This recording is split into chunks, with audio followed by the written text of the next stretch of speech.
3 years into our engagement, my fiancée said she was going to the United States for further studies. I believed her. Right until my future mother-in-law's hand slipped in the family group chat and she accidentally posted an ultrasound image. Right there on the scan were the words, Mr. Jason, Ms. Oriana. I stared at my phone screen for 3 seconds. Then quietly ordered myself a bowl of ramen. You can't call off an engagement on an empty stomach. Chapter 1. My phone buzzed. A new message popped up in the family group chat. Sender, Oriana's mother Valentina. It was an image. I thought it was another one of those health tip memes she loved spamming in the chat, so I casually tapped it open. It was an ultrasound scan. At the top right corner was a line of text, Mr. Jason, Ms. Oriana. 14 weeks pregnant. Fetus developing well. I stared at that line. Then read it again. Jason. Oriana. 14 weeks pregnant. My fiancé has only been abroad for 3 months. The timeline matches up so perfectly they practically calculated the ovulation date for me too. The group chat exploded instantly. Oriana's dad sent a string of question marks. My mom sent a string of question marks. Valentina tried withdrawing the image 8 times in a row, but someone had already screenshot it. Then she typed frantically. Wrong picture, it belongs to my coworker. What a coincidence. Your coworker even has the exact same name as your daughter. I flipped my phone face down on the table. Took a deep breath. Opened the food delivery app and ordered ramen with double beef. In the face of life-changing disasters, a man must eat first. That's a principle. My phone kept ringing. My mom called 3 times in a row. I declined every one. The 4th call came from Oriana. I looked at her caller ID. The contact name was still saved as wife with a little heart next to it. That needs changing. What should I rename it to? Jason's wife is too formal. Surrogacy ambassador is too mean. I answered. Adrian, let me explain. Oriana's voice came through the phone, shaky and tearful. The signal was bad, cutting in and out. I switched to speaker mode and used my free hand to peel an orange. That ultrasound was photoshopped. Someone's trying to sabotage me. My mom's phone got hacked. Adrian, believe me. I'm in America studying, you know that. Can you say literally anything else? I chewed on an orange slice. The sour juice made my eyes squint slightly. Who's Jason? There was silence on the other end. 5 seconds. 10 seconds. It's, the hospital mixed up the names, it's not. Oriana. I said her name quietly. Which hospital in Los Angeles are you at? I can have someone check. If they really messed up the names, we can file a complaint. There was no response, complete silence. About half a minute later, her tone changed. Adrian, this situation is complicated. Can you wait until I come back so we can talk face to face? I squeezed the orange peel in my hand until a bitter citrus scent seeped out. No need. What do you mean? I mean there's no need to talk in person anymore. I stood up and walked to the window. Downstairs, an old man was walking his dog. The corgi took 2 steps and flopped onto the ground every few seconds. Honestly, same mood. The wedding is off. The bride price, $368,000, and the car too. Tell Jason to compensate me at full value. Adrian, you. I hung up. Then changed her contact name to former business partner, investment withdrawn. My delivery arrived. While crouching by the doorway unpacking my ramen, my buddy Aaron called. Holy shit, Adrian. Screenshots from your family group chat already made it to me. You got cheated on. Bro, you actually got cheated on. Yeah. News travels fast. Brother, don't bottle it up. If you wanna cry, I got shoulders. I'm eating ramen. Want some? Got extra beef. Aaron went silent for 3 seconds. Did you mentally snap or something? I just think a former fiancé who flew overseas to have another man's baby isn't worth starving over. Aaron fell silent again. Fair enough. So what are you gonna do next? Finish this meal first. And after that? Ship all her stuff back to her. Cash on delivery for the shipping fee. Damn. You're ruthless. Chapter 2. After finishing my ramen, I cleaned up the things Oriana had left at my place. 3 pairs of slippers, 1.5 bottles of shampoo, a Hello Kitty pillow, and a photo of the 2 of us sitting on the nightstand. In the picture, she was smiling sweetly. I looked at it for 2 seconds, then turned the frame face down. Not because I was heartbroken. It was just irritating to look at. After flipping it over, the back of the frame was exposed. There was a small printed sentence on it. For product quality issues, please contact customer service. Even the photo frame is reminding me this thing can be returned. I was packing her belongings into a cardboard box when my phone rang again. It was Oriana's mother. Adrian, well, things aren't what you think. Auntie. Yes. The Oriana written on that ultrasound photo, which co-worker of yours was that again? I thought about it for a long time, but I can't remember any of your co-workers being named Oriana. She froze on the other end. Auntie, I'm not trying to make things difficult for you. Whatever happened between me and Oriana ends here. As for the bride price, discuss it with Uncle. I'm not in a rush. I'll give you a month. Adrian, listen to Auntie. Sorry, I have surgery prep to do. I hung up. Sealed the cardboard box. Then wrote the shipping address on the delivery form, Oriana's home. In the remarks section, I added a few words, brand new, unopened. Honestly, these past 3 years with her really did feel unopened. The next morning, I went to work as usual. Emergency surgery department, morning shift. I had just changed into my white coat and entered the department when the head nurse gave me a look. Dr. Adrian, someone's here to see you. I looked up. At the end of the hallway stood a middle-aged man, Oriana's father Leonardo. He was wearing a gray jacket and carrying a bag of fruit, his expression somewhere between constipation and a funeral. Here we go. The negotiation representative has arrived. Uncle. Adrian, can we talk outside for a minute? I asked the head nurse for 5 minutes and followed him to the stairwell. Leonardo held out the fruit bag toward me. I didn't take it. He awkwardly shifted it from one hand to the other, then back again. Adrian, what happened was indeed Oriana's fault. Whoa, starting off by admitting fault. Looks like Valentina's just co-worker's story has already been internally rejected. But you know, young people make mistakes sometimes. Uncle, she's 14 weeks pregnant. If this was just a moment of confusion, that moment lasted pretty long. Leonardo's face twitched. He placed the fruit bag on the windowsill and rubbed his hands together. Adrian, you're a good kid. Uncle knows that. Let me handle this. I'll make Oriana cut things off over there and you two can continue. Uncle. I interrupted him. Your daughter is carrying another man's child and you want me to continue? Continue what? Raising the baby for her? Leonardo's lips moved but no words came out. I looked at the sweat forming on his forehead. The stairwell smelled of disinfectant mixed with the sweet scent of fruit.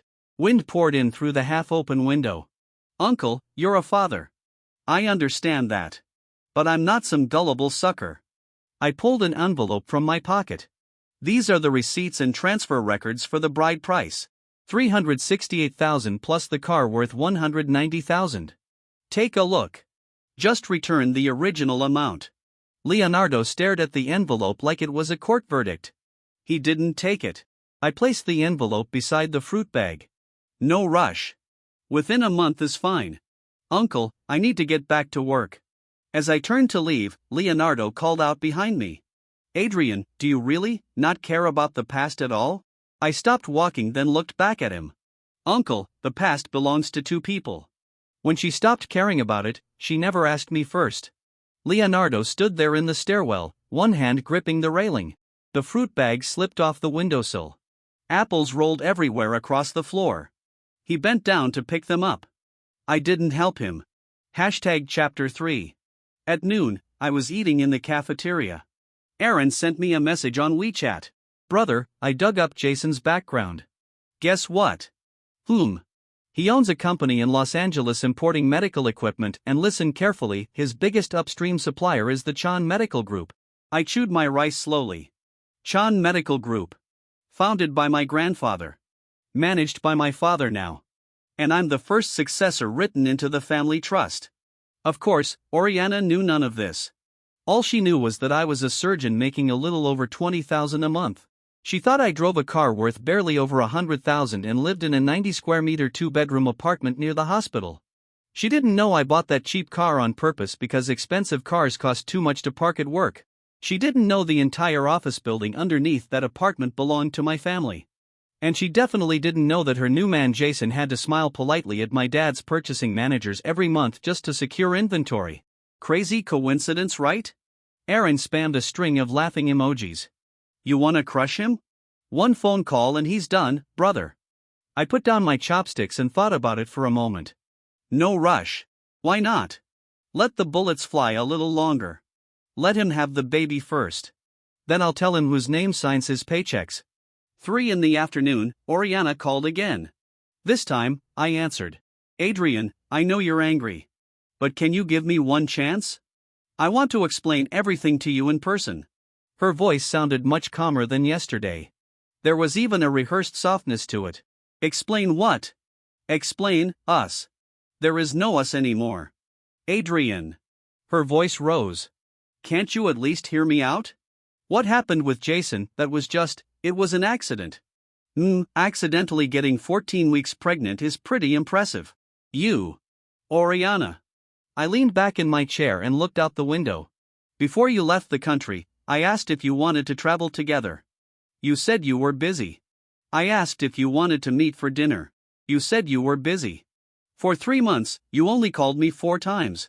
None of those calls lasted longer than 3 minutes. Silence filled the other end. What you were busy doing. I know now. Adrian. Your father already knows about returning the bride price. Go live happily with Jason. I'm not stopping you. I hung up. Then opened the food delivery app. Tonight felt like a barbecue pork rice kind of day. That evening, on my way home, I passed the package lockers at my apartment complex. So I mailed something. The Hello Kitty pillow. Addressed to Jason. In the remarks section of the shipping label, I wrote, Dear Mr. Jason, this is a personal belonging your wife left behind at her ex-fiancé's residence. Please kindly receive it. Best wishes. Proper etiquette matters. A man shouldn't lose his manners just because he got cheated on. Chapter 4. Friday night, Aaron dragged me out of the house insisting he was going to help me relax. I didn't want to go. Then he said he was paying. I left immediately. If it's free and you don't eat it, you're an idiot. He booked a private room at a Japanese restaurant. Bro, you know what? I even arranged someone for you. My chopsticks paused midair. You set me up on a blind date? Not a blind date. She's a new designer at my company. Pretty cute. Single. I just figured you need to move on instead of sitting at home eating takeout every day. What's wrong with takeout? Takeout's way more loyal than my ex-fiancé. At least Ramen won't run off to America and get pregnant by another man. Aaron choked on his own words. The door slid open. A girl walked in. Long hair, white blouse, a tiny mole resting above her collarbone. She was carrying a canvas tote bag. As she stepped inside, she tripped over the doorway and stumbled forward. The tote bag flew out of her hand and landed directly on the table in front of me. Everything inside scattered across the tabletop: lipstick, keys, a pack of unopened tissues, and a condom. The 3 of us simultaneously lowered our heads to stare at it. The air froze solid. Her face instantly turned red all the way to her ears as she scrambled to gather her things back up. That was company employee benefits. No, I mean the pharmacy gave it away for free, not that either. Aaron's face was already twisting from trying not to laugh. Expressionless, I pushed the condom back toward her. You should keep better track of that. Dropping one on the floor is bad luck. She looked up at me. I looked back at her. Then I recognized her. Oriana's college roommate, Carmen. The last time I saw her was at Oriana's birthday party 2 years ago. She'd sat quietly in the corner decorating frosting flowers on the cake and barely spoke. Clearly, she recognized me too. Her face went from red to white. You're Oriana's ex-fiancé. I said. Ex-fiancé, she repeated. The private room became so quiet we could hear the birthday song from the neighboring table. Aaron looked at me, then at her, phone still frozen in his hand. You two know each other? We do. I said. She's Oriana's college best friend. Aaron's expression went through an entire emotional journey, from shock to panic, from panic to guilt, finally settling into complete despair. I didn't know. I seriously didn't know. Carmen finished gathering her things and sat down. She didn't leave. I heard about what happened to Oriana, she said. Her voice was lower than I remembered. What she did was wrong. I picked up a slice of salmon. You don't need to apologize for her. I wasn't planning to. She looked straight at me. Her gaze was direct. I just think she's stupid. The salmon nearly slipped from my chopsticks. Aaron instantly sprayed beer out of his mouth. Dinner lasted 2 hours. Carmen was far more interesting than I expected. She worked in interior design and was interning at Aaron's company. She spoke slowly, but every sentence carried a sting. Not the cruel kind, more like a cactus, prickly but aesthetically pleasing. Oriana talked about Jason all the time back in college, she said while slowly grinding wasabi around her plate with her chopsticks. Senior this, senior that. Even back then, I felt like the way she treated you wasn't like a boyfriend. More like she was holding a stable investment fund. Reliable whenever needed, and when she didn't need it, she'd just leave it there collecting interest. I looked at her. That metaphor sounds oddly professional. I lost money trading stocks before. So the understanding runs deep. Beside us, Aaron was laughing so hard he looked like a dehydrated fish slapping the table. What even is this chemistry between you two? Chapter 5. When dinner ended, it was raining outside.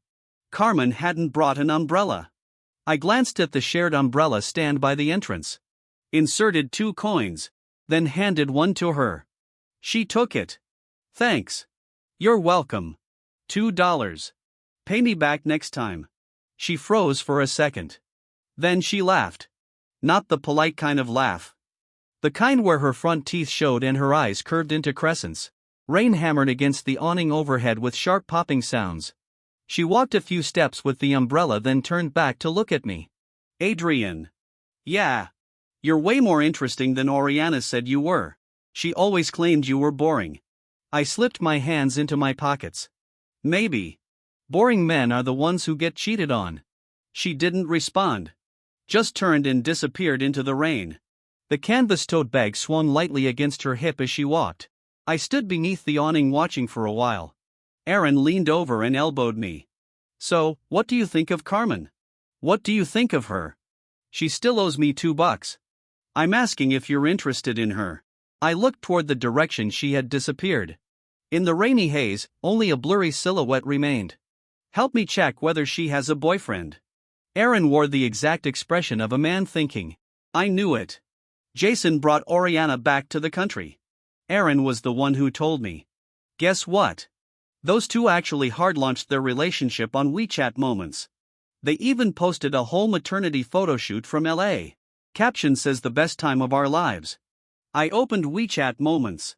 Oriana wore a white dress standing sideways beneath palm trees, her stomach already slightly rounded.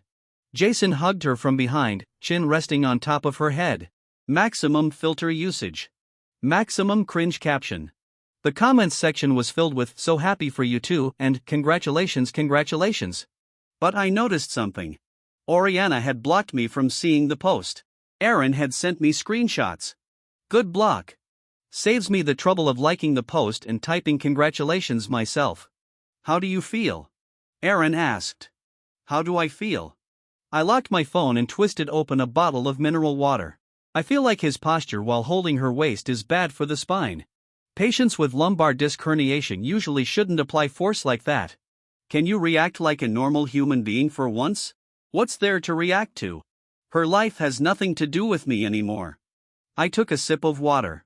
But she still hasn't returned my bride price.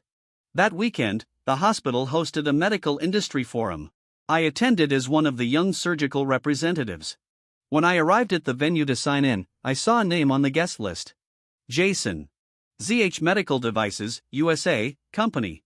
Limited CEO. He came too. Fate really is unavoidable sometimes. I signed my name and found a quiet corner to sit in. During the tea break, a tall man appeared in the crowd. Sharp suit, hair slicked back with gel, shoes polished bright enough to reflect light. It was Jason.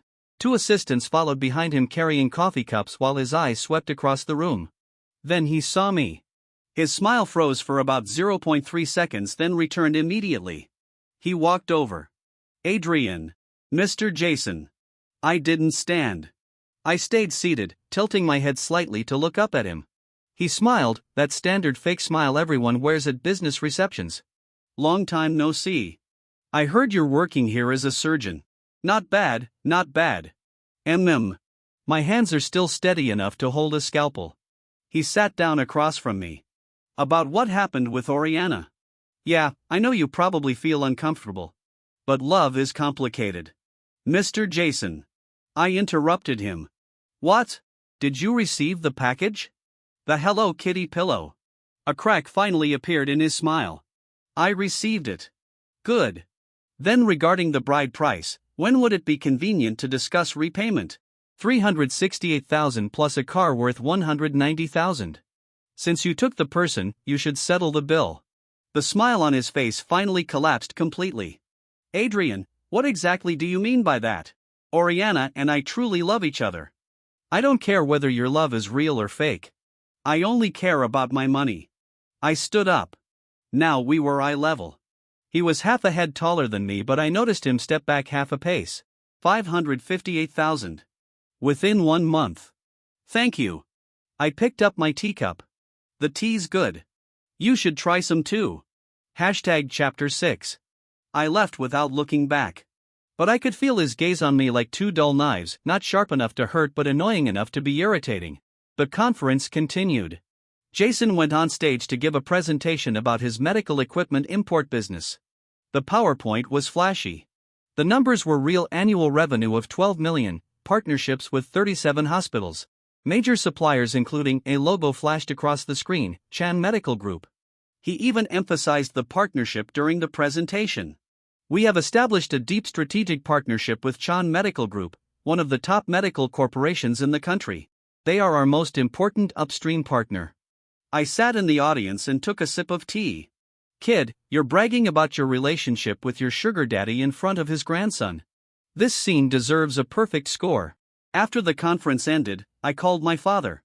Dad, does the company have a supplier called ZH Medical Devices, the one in Los Angeles? Yes. Why? Small company. Not a huge volume. Nothing. Don't touch them yet. You know them? Kind of. He stole my ex-fiancée. There was a 2-second silence on the other end.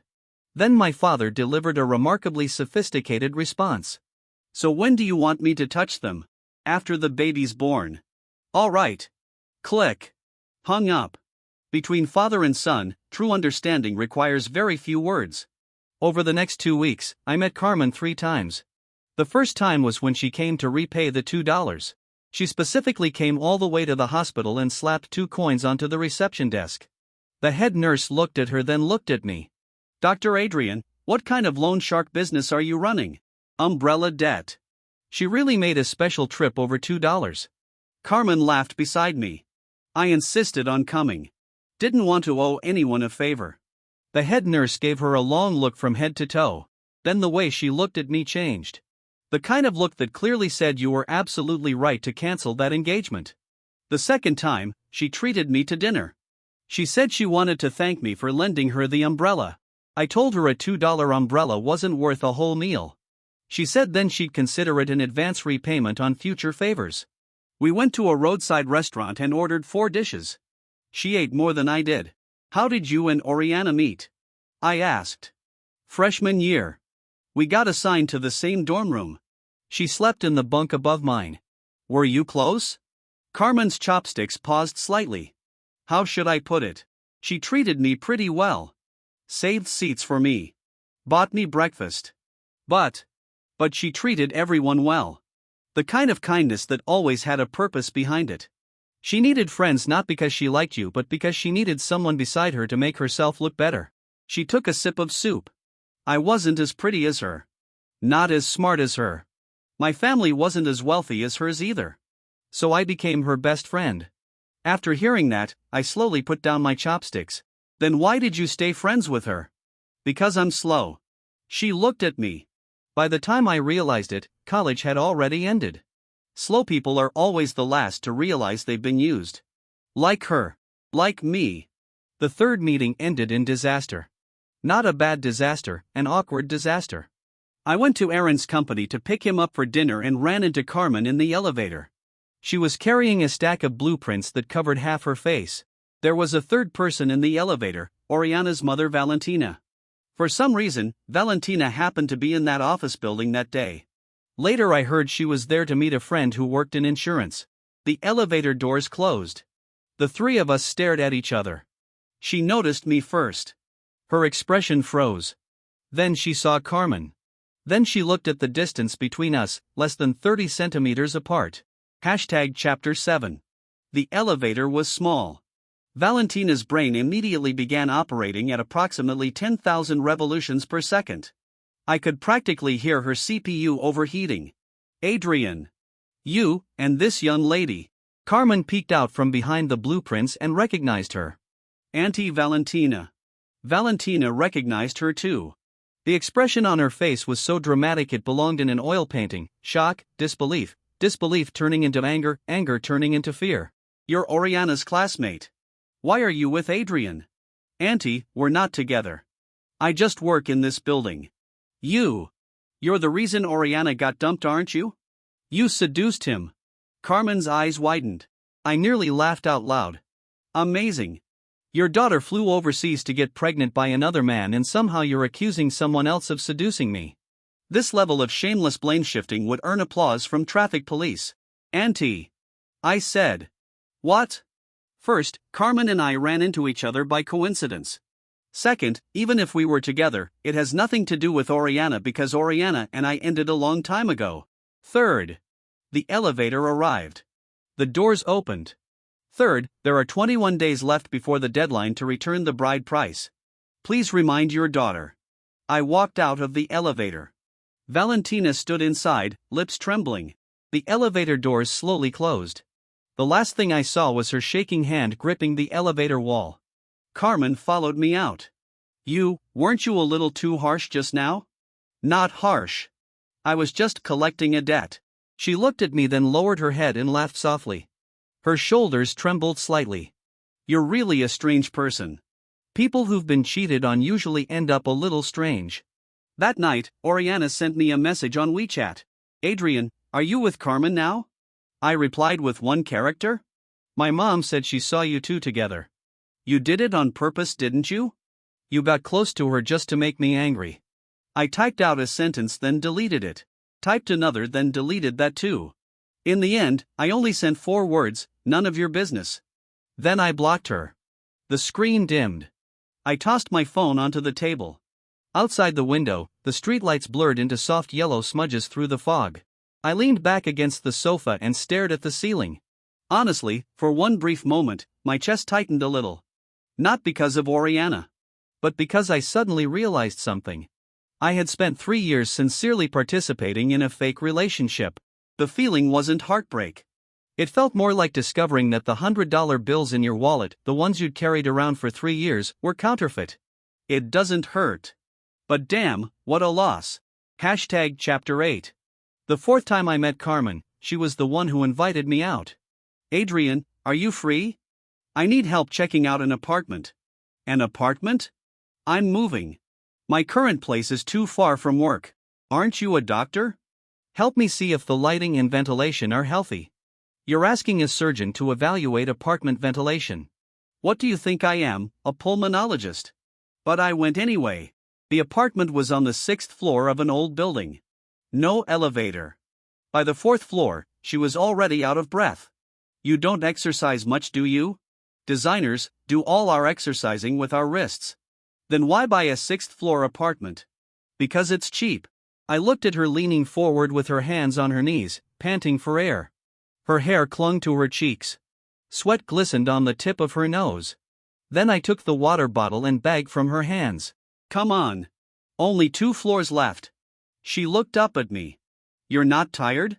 I stand at operating tables for 6 hours straight every day. 2 flights of stairs are nothing. The corner of her mouth lifted slightly. She didn't say anything. Just followed behind me. The apartment wasn't bad. Good sunlight, a small window in the bathroom. There was a crack in the living room wall hidden behind a painting left by the previous tenant. You should pay attention to this crack. Could be structural settling. I said, pointing at the wall.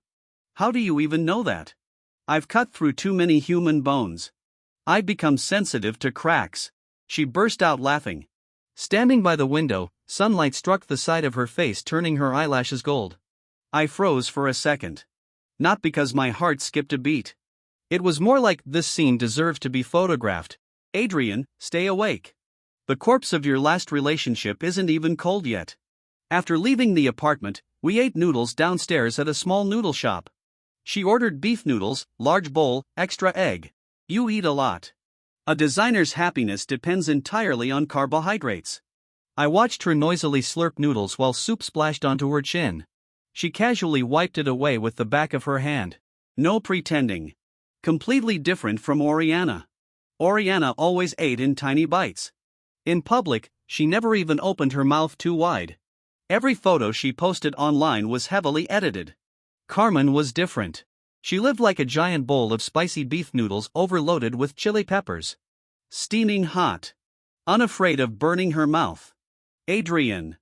Yeah. You've been staring at me eat noodles for 3 straight minutes. I'm contemplating a medical issue. What issue? With the way you eat, don't you get acid reflux? She choked. Noodle soup nearly came out of her nose. Can you have one normal conversation? I handed her a tissue. She took it and wiped her mouth, tears from coughing still hanging in the corners of her eyes. Then she laughed. Her eyes curved into crescent moons again. I lowered my head and looked down at the noodles in my own bowl. A blurry reflection of my face floated in the soup. Oh no. I told myself silently. Adrian, you're screwed. Meanwhile, something happened on Jason's side. A shipment from his company got detained by customs. Reason: incomplete import declaration documents. He panicked and started calling upstream suppliers asking them to rush over the missing paperwork. And who were those suppliers? Chan Medical Group. Of course, I wasn't the one who caused the missing paperwork. It genuinely was incomplete. One of his employees forgot to fill in a registration number. But I knew about it. Because my father's secretary sent me a message. Young master, that ZH company messed up again. Their customs paperwork is missing a page. Should we remind them? I replied with one word. No. Let him personally experience what real stress feels like. Chapter 9. Jason's shipment was detained for 2 weeks. The financial loss wasn't catastrophic. But it was enough to make him miserable. Oriana disappeared from WeChat moments. All those maternity photos, sunny beaches, peaceful happy life posts, gone. Aaron told me Oriana had recently started borrowing money everywhere. I heard Jason's cash flow is having problems. The shipments stuck in downstream clients are demanding refunds. Did you secretly do something behind the scenes? I didn't do anything. Really? Really? He dug his own grave. What does that have to do with me? That wasn't exactly a lie. I truly hadn't done anything. I simply chose not to help. And sometimes, not helping is enough to ruin someone. Saturday night, Carmen called me. Adrian. Are you free tonight? What's up? Oriana invited me to dinner. I immediately sat upright. She invited you to dinner? Yeah. Said we hadn't seen each other in a long time and wanted to catch up. It's at the Western restaurant in District A Mall. You're going? I have to. She's still technically a friend. But what? She asked about you 3 separate times during the call. I don't think this dinner is as simple as it sounds. I leaned back in my chair and thought about it for 3 seconds. You want me to go with you? If you're willing. I'll go. Won't it be awkward? Carmen. Yeah. Compared to awkwardness, I'm more worried about you handling her alone. That woman smiles with her mouth while calculating with her brain. The line went quiet for a second. Okay. Then come at 7. 7 o'clock, District A Mall, 2nd floor Western Restaurant. When I arrived, Carmen was already there. Oriana hadn't shown up yet. You dressed pretty formally, she said, glancing at me. I looked down at myself, white shirt, black pants, the belt Aaron gave me for my birthday last year. This is the only shirt I own that isn't wrinkled. At 7:15, Oriana arrived. She had lost a lot of weight. Her stomach was noticeably larger than in the photos. She wore a loose dress.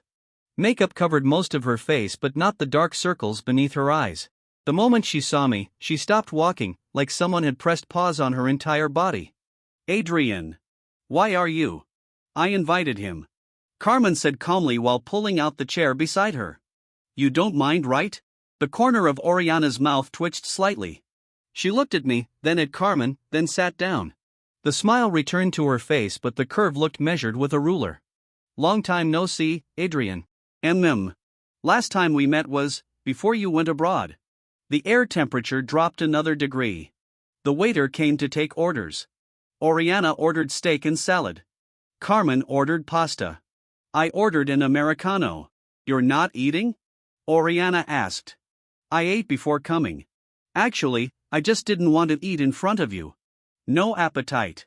Sitting at the same table as you makes every piece of food taste faintly like betrayal. After the food arrived, Oriana began probing indirectly. Carmen, where are you working these days? At Aaron's company. Interior design. Aaron? Isn't he Adrian's friend? Oriana's gaze moved back and forth between the two of us. So are you two together now? Carmen's hand paused while cutting pasta. I lifted my coffee cup. We are. Chapter 10.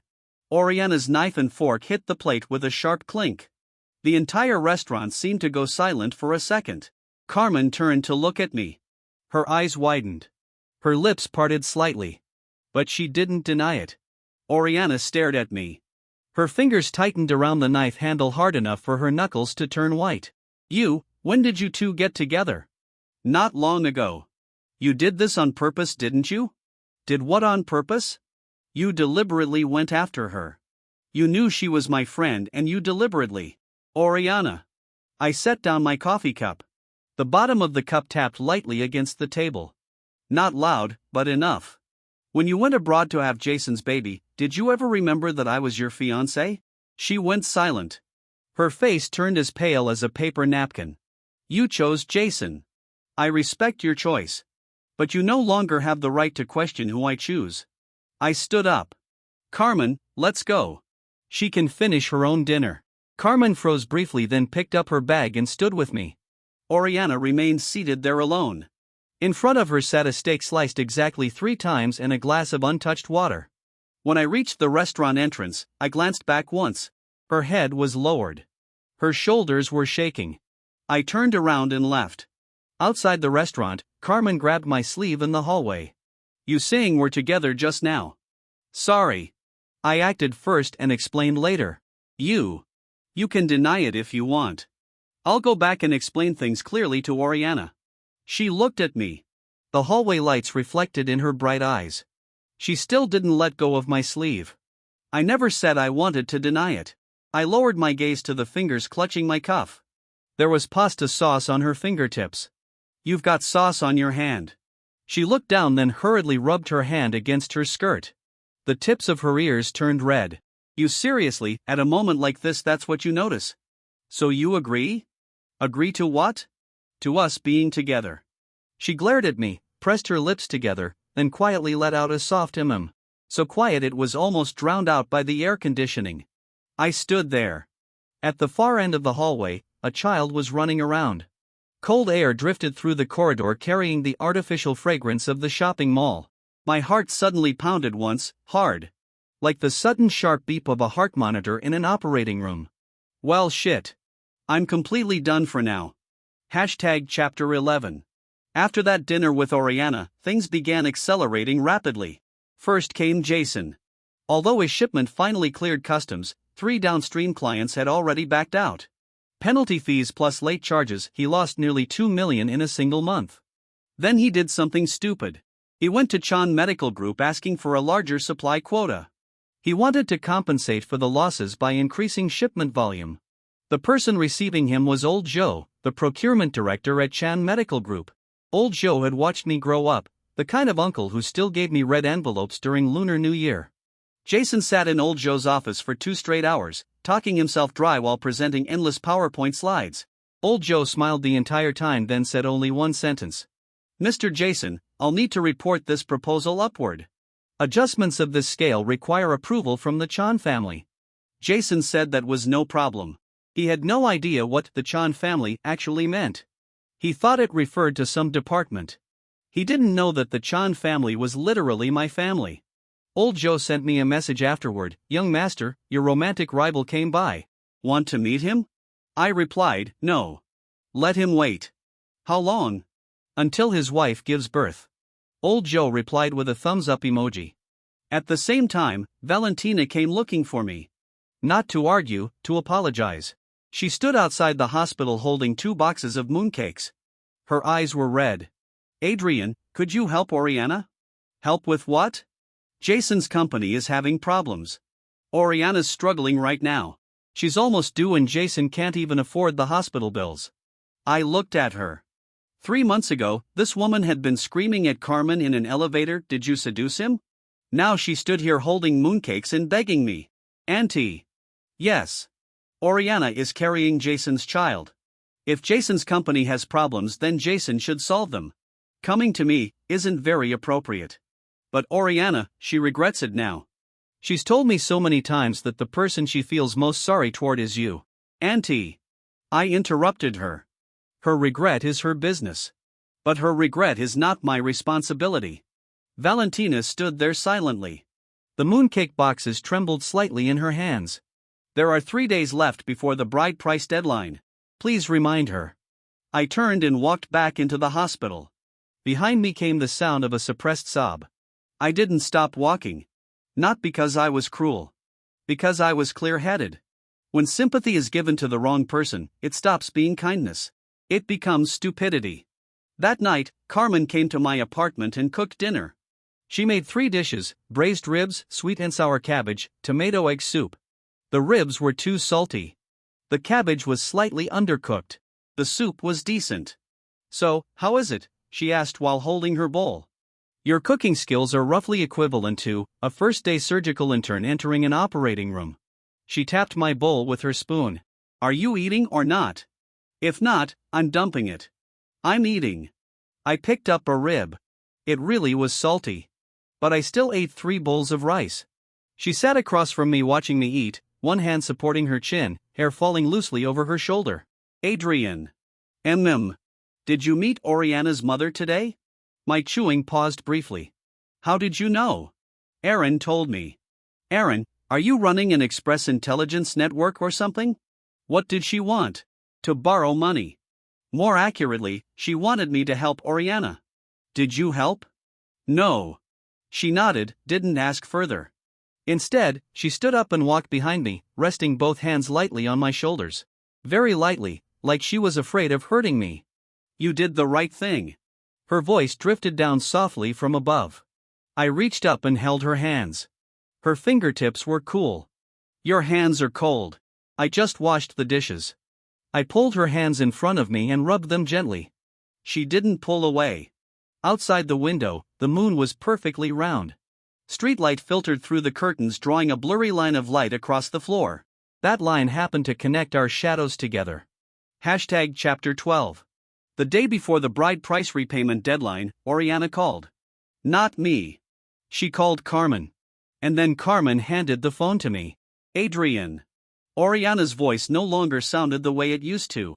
No longer sharp, no longer pretentious. Now it was hoarse, like sandpaper scraping against glass. I know you hate me. I don't hate you. Hating you would take too much energy. We can't come up with the bride price money. That's a problem between you and Jason. Adrian. Her voice suddenly rose. Can't you just let me go already? I'm miserable enough as it is. I leaned against the window and looked down at the parking lot below. Oriana, you're mistaken. I'm not the one refusing to let you go. Your own choices are what won't let you go. You chose Jason. Now you have to pay for that choice. That has nothing to do with me. Crying sounds came from the other side of the call. Then Jason's voice appeared. Adrian, it's me. His voice no longer carried that polished businessman confidence. It trembled slightly. I'll repay the money. But can you give us a few more days? I've got a major contract pending. Once Chan Medical approves it, the money will come through. Jason. What? Do you really think Chan Medical is going to approve it? He froze. What do you mean? Nothing. Good luck. I hung up. The next day, everything became clear. The expanded supply contract Jason had waited 3 weeks for was officially rejected by Chan Medical Group. The reason was simple: ZH Medical Devices' financial reports from the past 6 months failed to meet standards. Operational risks were deemed too high. Cooperation suspended. A completely normal business decision. No personal factors involved. But Jason didn't see it that way. Because on the same day he received the rejection notice, one of his hospital clients asked him, "Jason, do you know the surname of Chan Medical's young master?" "Chan, obviously." "Isn't that a stupid question? Do you know his full name?" "No. Never met him." "Why?" The client sent him a news article link. An industry media report titled, "Chan Medical Group holds internal annual conference. Chan family's eldest grandson Adrian Chan makes public appearance." In the accompanying photo, I sat on stage wearing a suit. My father sat beside me. The moment Jason saw that picture, his phone slipped from his hand. Screen first onto the floor. He crouched down but didn't pick it up. Just stayed crouched there, both hands clutching his head. Aaron was the one who told me all this. You know how Jason reacted? He squatted in his office for 20 minutes straight. His assistant thought he was having a heart attack and almost called an ambulance. Then he called you 7 times. You ignored every single one. There's nothing worth discussing. Bro, you're terrifying. You destroyed his career, his pride, and his entire life all at once. His woman was stolen by himself. His business was ruined by himself. I simply chose not to protect him from the consequences. Aaron sighed deeply. You really are something else. You take revenge without ever using a single curse word. Oriana found out too. She heard it from her mother. Her mother heard it from the family group chat. And the source of the family group chat news was my mother. My mother forwarded the article into the relatives group chat. Caption, my son. When Valentina saw that message, she was cooking. Apparently she dropped the spatula directly into the wok. When Oriana saw the screenshot, she had just returned from a prenatal checkup. She sat in the back seat of a taxi, staring at the phone screen. The man in the photo, the one in the suit, was the same Adrian she remembered as a doctor earning $20,000 a month. Driving a cheap car, living in a tiny apartment. And yet, not the same person at all. She sent me a message, only a few words, you lied to me. I never replied. Because she was still blocked. The message was sent successfully. But I would never receive it. Just like all the promises she once made to Jason, spoken aloud yet completely unrelated to me. Chapter 13. 1 year later. Carmen gave birth. Twins. A boy and a girl. The boy looked like me. The girl looked like her. Outside the delivery room, Aaron ran back and forth carrying a bouquet of flowers. Are they born yet? Are they born yet? You're more anxious than I am. No shit, I'm their godfather. A nurse pushed open the door and peeked outside. Mr. Chan, you can come in now. Mother and babies are safe. I stood up. My legs felt a little weak. Not from fear. Just from holding tension for too long and suddenly letting it go. I pushed open the door. Carmen leaned against the hospital bed, her hair damp with sweat and stuck to her forehead. When she saw me, she smiled. Weakly, but her eyes were bright. Look. Your son and daughter. The nurse placed 2 tiny bundles beside her. Small, wrinkled. So ugly I momentarily lost the ability to speak. But I crouched beside the bed and stared at them for a long time. Long enough for Aaron to yell from outside, can you at least let me see them too? Adrian. Are you crying? I raised a hand and touched my face. It was actually wet. No. The air conditioning in this room is too cold. She lifted her hand and lightly smacked the top of my head. She barely had any strength left. It felt like a leaf falling softly onto me. Liar. I held her hand. Her palm was burning hot. Her fingers slender and defined. I pressed my lips gently against her fingertips. Didn't say anything. Later, I heard what happened to Jason and Oriana. Jason's company collapsed. Not because of me. Afterward, in order to fix his cash flow problems, he forged a batch of customs declaration documents. He got caught. Suspected commercial fraud. Currently under investigation. Oriana had a massive fight with him. The baby was born. But Jason couldn't even afford formula milk. Oriana's mother sold one of the family's smaller apartments to pay the hospital bills. Oriana posted a status update online. No picture. Just one sentence, if I could do it over again. Not a single person liked the post. I never saw it. Because I was at home changing diapers for two tiny human beings. The boy peed all over my hand. The girl giggled beside him. Carmen sat on the sofa drinking red date soup while recording me with her phone. The way you change diapers is so ugly. You want to try? No. I handled giving birth. You handle raising them. Clear division of labor. This isn't division of labor. This is exploitation. She laughed, raised her phone higher and snapped a picture of me panicking with diapers. I'm posting this. You wouldn't dare. I already thought of the caption, heir to the Chan medical empire defeated by 2-month-old human infants. Scene too tragic to witness. Carmen. She had already pressed send. Sunlight spilled across the floor outside the window. The baby's tiny clothes hung drying on the balcony. When the wind blew, they fluttered like two tiny flags. I stood by the window, holding my son in one arm while wiping baby pee off my sleeve with the other. My phone buzzed.